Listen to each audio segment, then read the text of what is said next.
மீண்டும் பராசக்தி மணிமன்றத்துக்கு மதிய வணக்கம். வாழ்க வளமுடன்.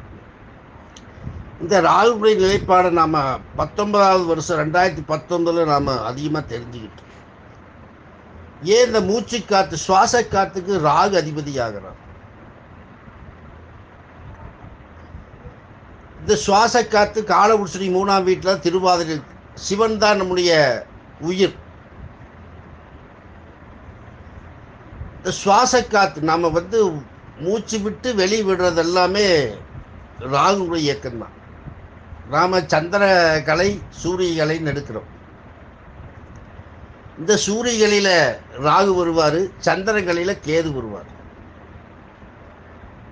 அப்போ இந்த மூச்சுக்காற்றுக்கு அதிபதியே ராகு தான். இழப்பு, நுரையீரல் பாதிப்பு. அப்போ என்னென்னா காலபுருஷனுடைய 2019 6 கிரகம் தனுசு ராசியில் சேர்க்கு. ஒத்த ராகு தான் இருக்கிறான் மிதுனத்தில்.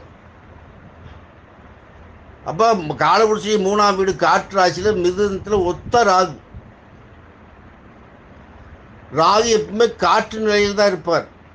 அதனால தான் காற்று மாதிரி தொற்று நோயை பரப்பி விடக்கூடியவர். இதில் குரு பகவான் இருக்கிறாரு. எத்தனை 6 கிரகம் சேர்ந்து 7ஆம் பார்வை, எல்லாத்துக்கும் 7ஆம் பார்வை இருக்கு பார்க்குது.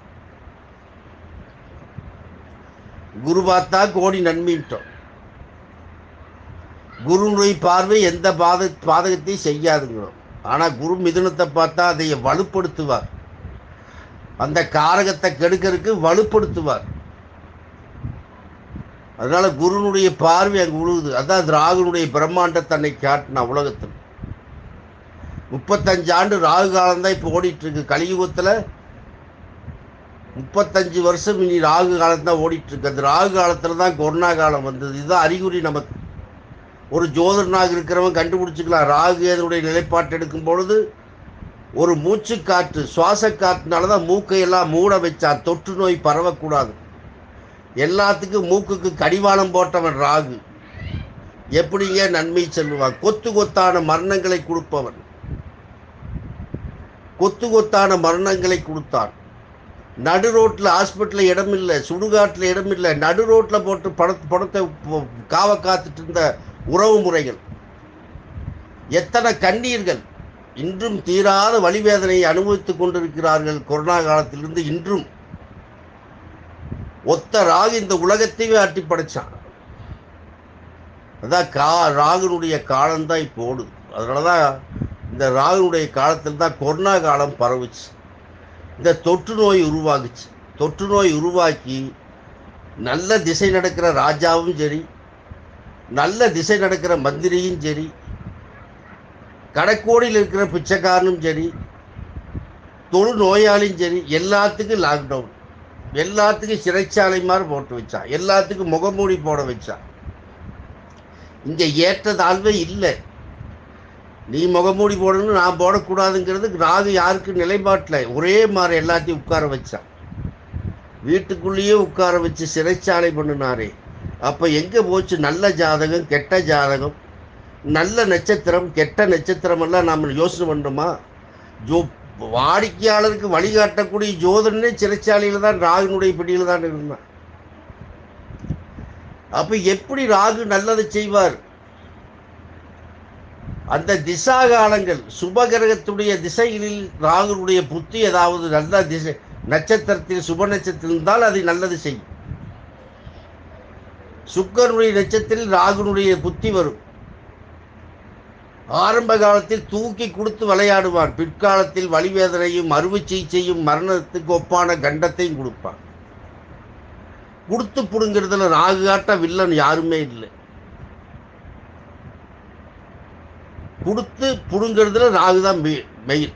அதனால 2019 நம்ம மறக்கவே முடியாது. 20 இதுக்கு 6 கிரக சேர்க்கை இருந்து 6 கிரகம் அந்த 7ஆம் பாவத்தை பாதகமான பாவகத்தை வளப்படுத்தி அந்த ராகுவை சுத்த விட்டுட்டார். குரு போட்டு தட்டி எறி அப்படின்ட்டார். கொத்து கொத்தான மரணத்தை சென்றது இந்த ராகு. அதனால தான் இந்த கலியுகத்துக்கு ராகு தான்.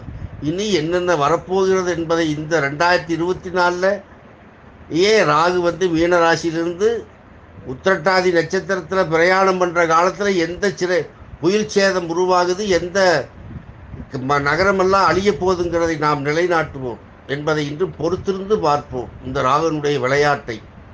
ஏன்னு கேட்டால் சனியினுடைய நட்சத்திரத்தில் வருவார்.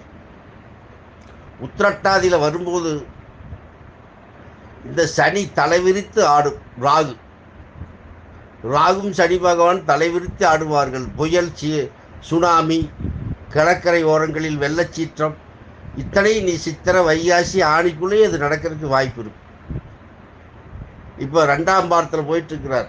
நீ 1ஆம் பாதம் போய் முடிஞ்சதுன்னா போதும், உத்திரட்டாதியில் வந்தாச்சு.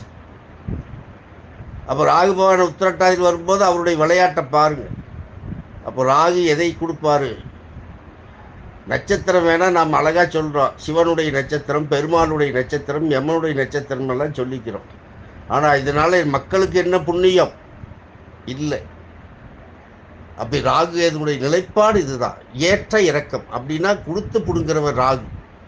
நன்றி ஐயா, வணக்கம், வாழ்க வளம்.